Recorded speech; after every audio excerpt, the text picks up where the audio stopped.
Since 2011, Professor Yamane has studied guns, especially the new self-defense oriented core of American gun culture called Gun Culture 2.0. More with Professor Yamane after this.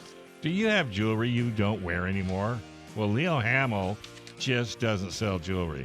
They buy and your jewelry, your diamonds, gold, silver, flatware, coins, maybe a Swiss watch or two for the best possible prices. And they pay you right on the spot. They'll even buy them whether they work or not, or the piece is broken. Here's an idea.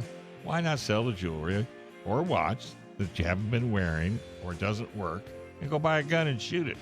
Way more fun. So when you sell to Leo Hamill, not only will you get the best deal, you'll also be supporting the Second Amendment. Support the companies that support the 2A. Call 619-299-1500. Or you can visit their website at leohamill.com to find a jewelry buyer located near you. Always get awesome service at Leo's, 619-299-1500.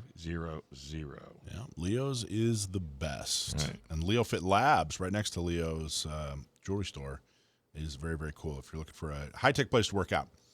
Okay, so Professor David Yamane, sociology professor at Wake Forest University. Professor, are you there? I am here. Thanks so much for having me. Happy Easter to everybody. Happy Easter. Thank Thanks you. for coming on. So let's start with a real basic question. What's the difference between sociology and psychology? Well, I think psychology studies more what goes on inside of a person, their psyche, their character, sometimes their cognitive dispositions, and I think sociology is much more concerned about what goes on between people. Interesting. So more study of how people act in groups and how groups act with other groups. Does that kind of sum it up a little bit? Yeah, I think, groups, organizations, institutions, large-scale processes like globalization, culture, all of those things that kind of transcend the level of the individual. Wow. So what was your interest? What sparked your interest in becoming a sociology professor? Well, I had originally intended to go into the foreign service back when the Soviet Union still existed, and we had a Cold War, and nuclear war seemed like an ever-present reality. And then I got to Washington, D.C., realized it was a little bit too rough for me, and so I fled into the ivory tower and could satisfy a lot of my interests studying sociology without getting my hands bloody. Wow. Talk about that. What do you mean? There's a lot to ask about that, actually. So what do you mean it was Washington, D.C. would you say it was a little rough?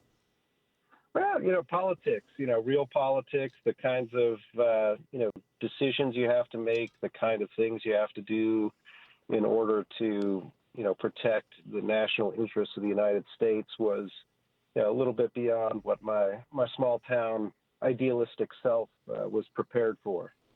And you said ivory tower. Are you describing academia? Yeah, I think it's a place where you can, retreat from some of those messy realities a little bit and stand back from the fray and try to gain a little bit of understanding and maybe, inform the people who are in the arena duking it out. So how do you bridge the gap between, the ivory tower and the trenches? Well, for me, and I'd say in terms of my actual work on gun culture is I try to, get out of the ivory tower, get out into the world and observe what people are doing, how they're doing it, why they're doing it. And, so I guess the difference is I'm not trying to influence what people are doing. I'm not trying to convince people to do this rather than that. I'm really just trying to understand what makes people do what they do. Why does that make sense to them? And I think that's kind of a distinctive approach I bring to the issue of gun culture, since a lot of people approach gun culture, especially from, an academic perspective with, a little bit of at arm's distance, not trying to understand it, but only in their own terms, from their own perspectives, and not really doing a great job of understanding it from the perspective of the people who are participants. And if I can continue, I'd say, one of the things that allows me, I think, to get a little bit more of an insider's perspective is around the same time I started studying gun culture, I also became a gun owner myself, and so I think that's a big part of my approach is having lived 40 years of my life never seeing, touching, or firing a gun to in my 40s firing a gun for the first time, becoming a gun owner, becoming a concealed carry permit holder, and then really immersing myself into gun culture from that perspective. So it's kind of an insider-outsider perspective. And that's actually was going to be my next question. What's the most effective way? If you show up with a clipboard, people act very differently. So what is the most effective way to observe, groups? You just kind of touched on it with gun culture in general, but, what's the most effective way to observe a group?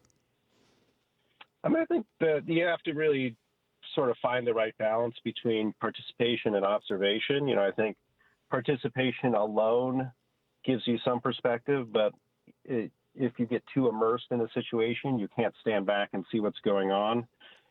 Same, other side of that coin is observation alone, never actually engaging in the behavior that you're trying to understand, also kind of keeps you at somewhat of a remove from what's going on.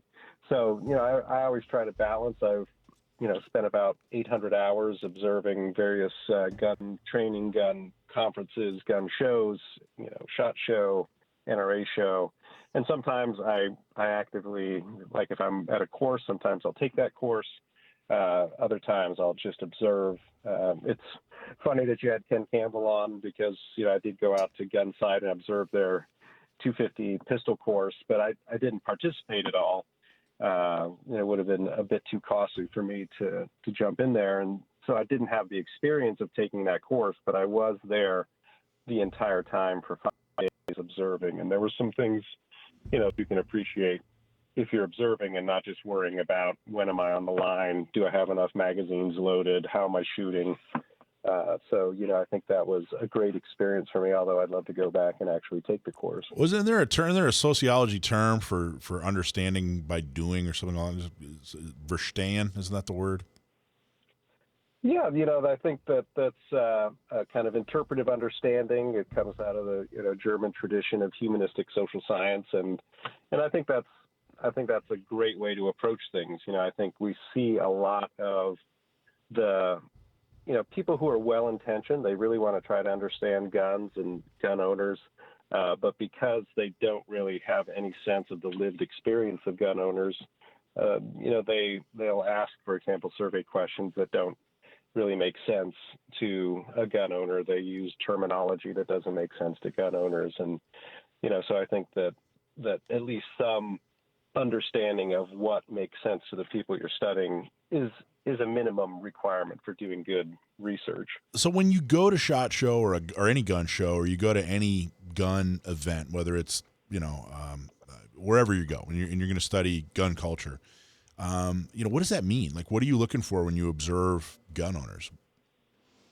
Yeah, so I think when I talk about culture, I use a kind of standard definition.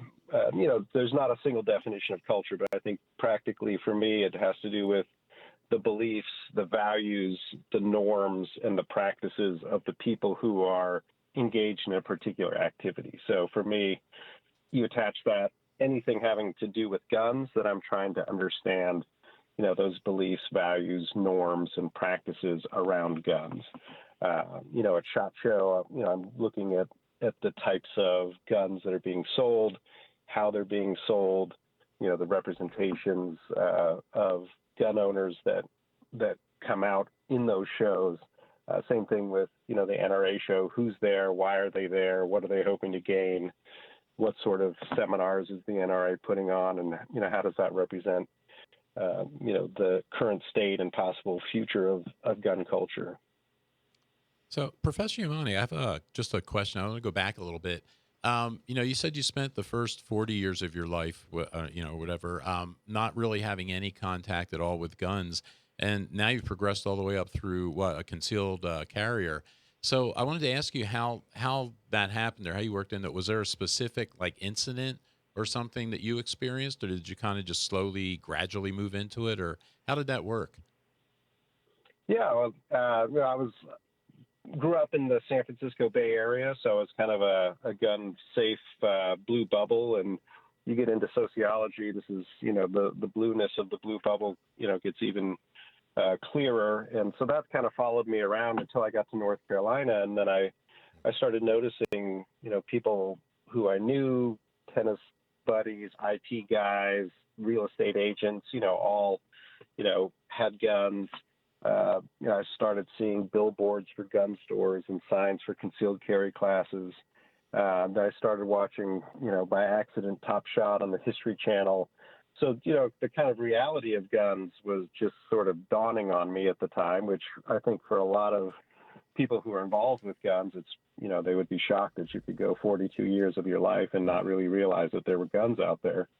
But, that was my reality. And so, guns moved onto my radar, and that kind of combined also with a moment I had a frightening interaction I had in the parking lot of my apartment complex when I had my kids with me.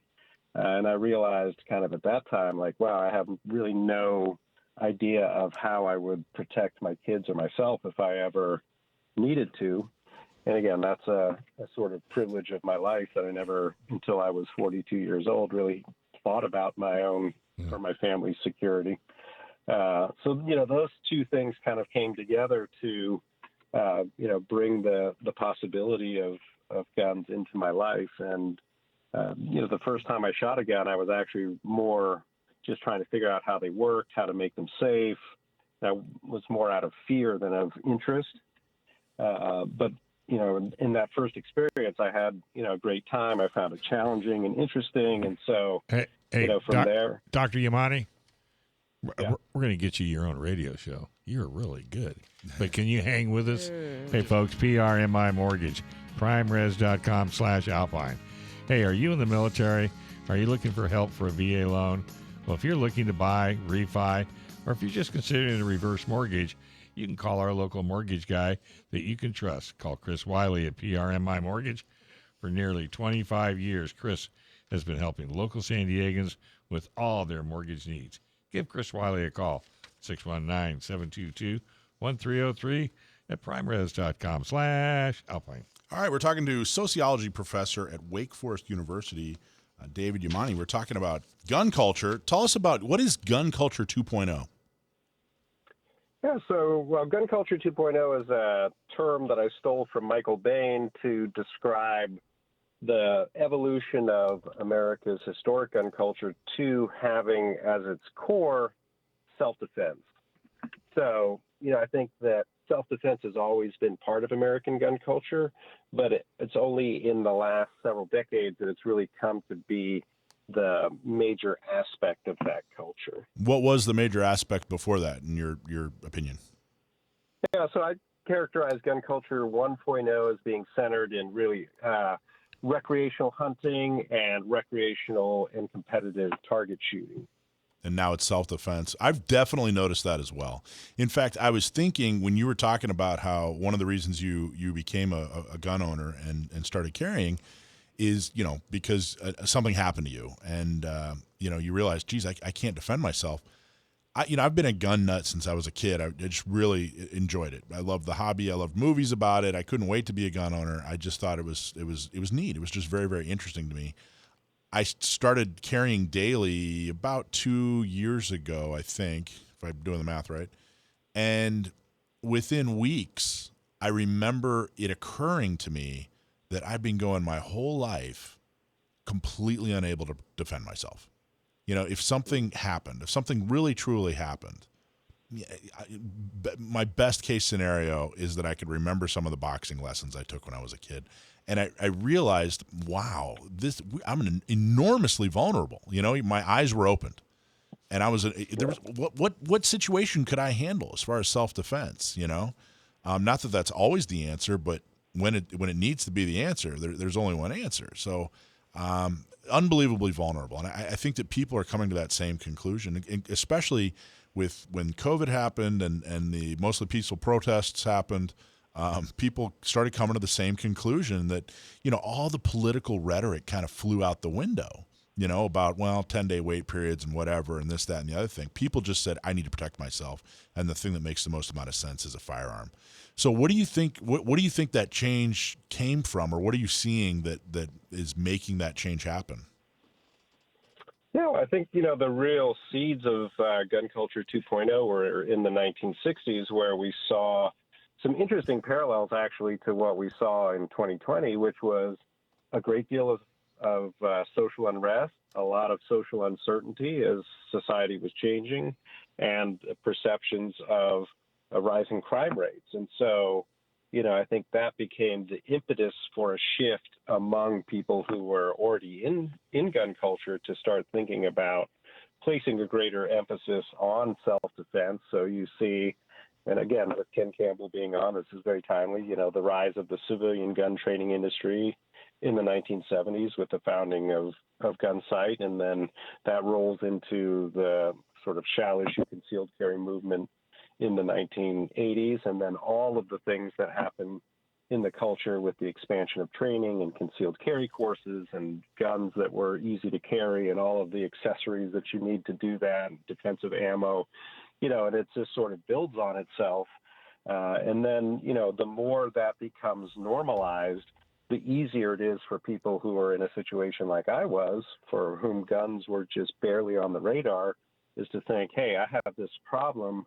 What might be a solution to that problem? In guns, gun ownership for defensive purposes becomes a sensible answer to that. And as you said, this is exactly what we saw in 2020 and 2021 with social unrest, social uncertainty, political instability, and a lot of new and what I would call non-traditional gun owners got into the game.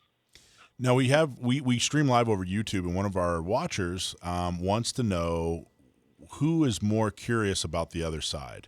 Are the anti-gunners more curious about the pro-gunners, or are the pro-gunners more curious about the anti-gunners? I mean, honestly, I'm going to call that one a draw. I think that neither side, in terms of the hardcore anti-gun, hardcore pro-gun, don't really listen. Neither side listens to the other. I think that that's unfortunate because a lot of people are in the middle. A lot of people are what I would call gun curious. They don't currently own guns, but they're not opposed to owning guns in the future.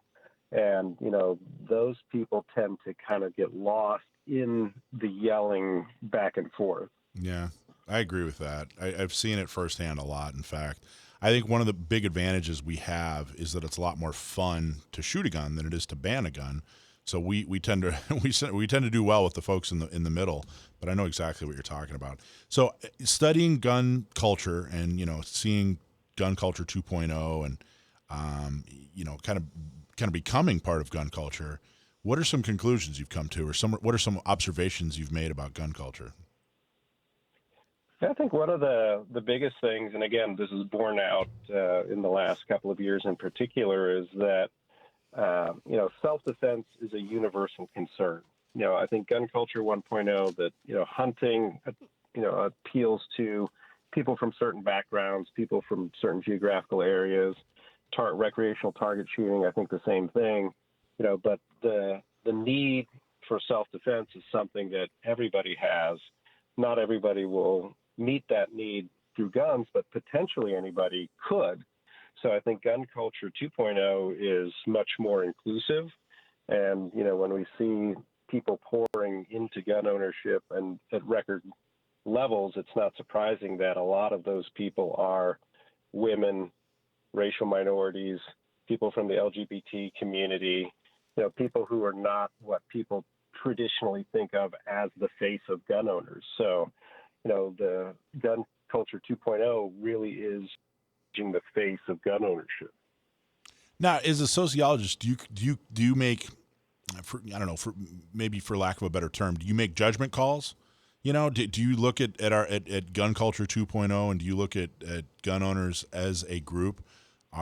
Is it good, or is that your job?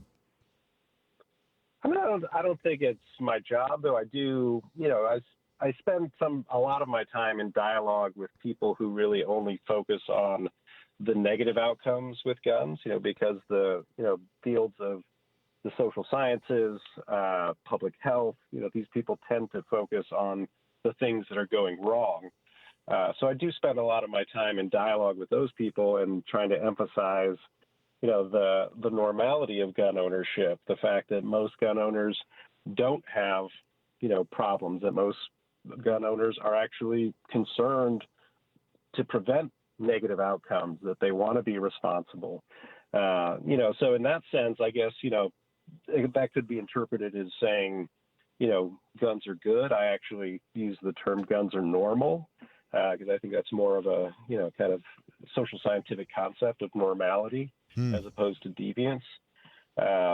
So I try to stay pretty politically neutral, especially. I think it's important for me to be able to, speak to both sides, or maybe it's better to say all sides of the issue, since there's a lot of nuance there. And there are plenty of people out there to carry the political torches. And to the extent that I am a gun owner and a concealed carrier, I appreciate the fact that there are people out there, fighting for my ability to do that. What state are you in? Part of my work. Wake Forest is in Pennsylvania. Wait, where's Wake Forest? North Carolina. Oh, I was real close. He doesn't get out much. So North Carolina is if I lived in San Diego, I wouldn't leave San Diego either. North Carolina is really very friendly to CCW, so you don't have any problems there. You're normal. You're in your environment, I'm guessing. Yeah, it's we have a required 8-hour course. You have to shoot. I should know this off the top of my head. 30 rounds. At targets that most people can't miss if they tried. I think the course is pretty. It's good. I learned from the course, but it's it's not. I'd say it's in the middle for shall issue states in terms of what you have to do to get a permit. And what advice we also do still have pistol purchase permits in North Carolina, so that's more on the restrictive end.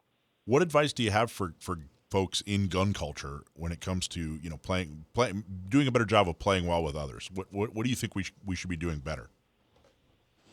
I think it was Tony Simon says go 60%, right? Don't meet people halfway. Go a little bit further in terms of being open, and I'm always all about kind of trying to build bridges where I can as opposed to walls.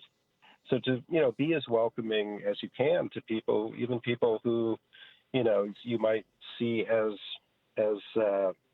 very anti-gun. As I think you had said earlier that there's no anti-gun gun range. Right.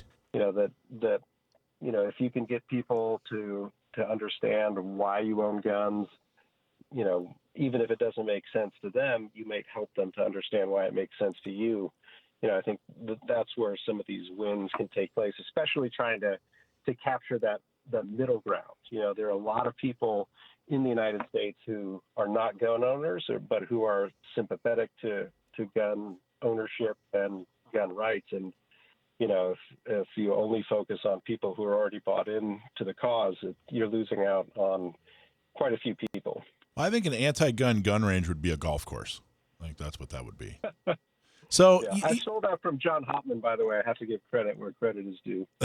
So I don't know. I go back and forth on that. I think that there is so much to be done within the pro-gun culture in organizing and getting people active that I frequently make the case, don't even mess with anti-gun people. Why spend all that time trying to convince them of something? Why not spend that same amount of time getting pro-gun people, or people that are bought into and agree with us, get them active, because so few of us are.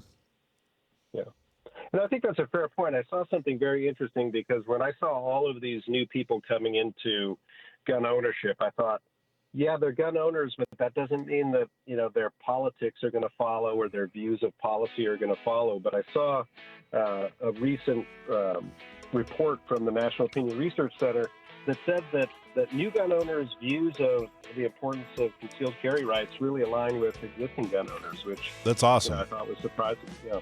Right. David, you were extremely interesting. Yeah. Can we have you back on a lot more often? That was a fascinating conversation. I love to talk about guns. I'll come back anytime we can work it out. Great, All thank you. Thanks for watching this clip from Gun Owners Radio.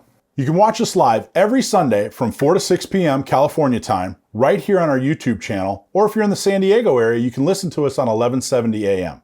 We're also available on your favorite podcast platform for free. Don't forget to like and subscribe so that you can help restore and protect the Second Amendment, not just in California, but across the country.